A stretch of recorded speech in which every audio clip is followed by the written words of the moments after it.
சென்னையில் வைகோ கலந்து கொண்ட நிகழ்ச்சியில் செய்தியாளர்கள் மீது மதிமுகவினர் பயங்கர தாக்குதல் நடத்தியுள்ளனர். சென்னை சிஐடி காலனியில் உள்ள கவிக்கோ மன்றத்தில் வைகோ பங்கேற்ற நிகழ்ச்சியின் போது செய்தியாளர்கள் கேட்ட கேள்வி ஒன்றுக்கு அவர் ஆவேசமாக பதிலளித்தார். தான் பேசாததை பேசியதாக ஊடகங்கள் வெளியிடுவதாகவும் வைகோ குறிப்பிட்டார். இதனையடுத்து அவர் அங்கிருந்து புறப்பட்டு சென்ற சற்று நேரத்தில் செய்தியாளர்களை மதிமுகவினர் சூழ்ந்து கொண்டு கடுமையாக தாக்கினர். இதில் நியூஸ் 7 தமிழ் செய்தியாளர் பாலாஜி, ஒளிப்பதிவாளர் அகிலன் உள்ளிட்ட செய்தியாளர்கள் படுகாயமடைந்தனர். மேலும் செய்தியாளர்களின் கேமரா, மைக்குகளும் தொண்டர்களால் உடைத்தெறியப்பட்டன.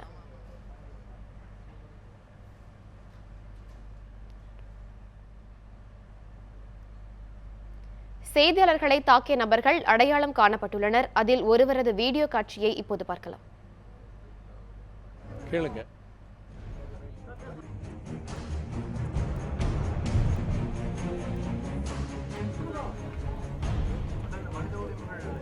முழு விளக்கத்தை நாங்கள் தேவைப்படாது. என் முழு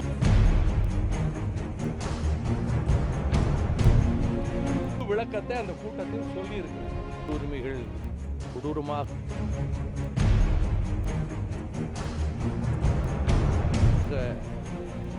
நசுக்கப்படுகின்றன. அதிலே காவல்துறை.